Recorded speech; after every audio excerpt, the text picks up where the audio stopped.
اجمل بلوچ صاحب، آج کیا میٹنگ ہوئی ہے، کیا ڈسکشن ہوئی ہے، تھوڑا سا کنسائز کر کے بتا دیں ہمیں۔ میٹنگ یہی ہوئی ہے کہ جو پرابلمز آئے ہیں کہ شناختی کارڈ ہر دکاندار ہر گاہک یہ دے گا، ظاہر ہے یہ IMF کی شرط ہوگی، پوری قوم نے پورے تاجر برادری نے اس کو مسترد کر دیا ہے۔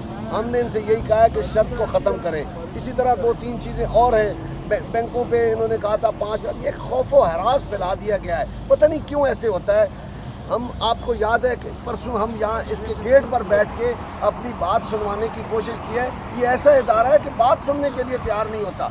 اس FPR کو ڈبل تنخواہ، ان کو چاہیے ہمارے ساتھ بیٹھ کے بات کرے، لوگوں کے لیے آسانیاں پیدا کرے، لیکن ایسا کچھ کرنے کے لیے تیار نہیں ہے۔ ہر سکیم ناکام بنانے میں اسی دفتر کا ہاتھ ہوتا ہے۔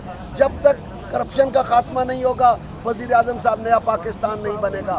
جب تک آپ اداروں میں ایماندار لوگوں کو سربراہ نہیں بنائیں گے، ان کے اثاثے ڈکلیئر پہلے نہیں ہوں گے، پھر ان سے 1 سال میں رپورٹ نہیں لی جائے گی، تو یہ ملک ٹھیک نہیں ہو سکتا۔ اسی طرح جس طرح پہلے ادارے نقصان میں چلے جائیں گے اور لوگ ٹیکس نیٹ میں اس دفتر کے خوف کی وجہ سے نہیں آتے ہیں۔ قسم سے لوگ ٹیکس دینا چاہتے ہیں۔ اگر اسپتال بن سکتا ہے، کینسر اسپتال لوگوں کے پیسوں سے بن سکتا ہے، تو یہ ملک بھی ٹھیک ہو سکتا ہے۔ ملک قوم پر اعتبار کریں، وزیر اعظم صاحب آپ کو لوگ پیسے دینے کے لیے تیار ہیں۔ اس دفتر کے انڈر رکھا ہمیں تو کچھ بھی نہیں ملے۔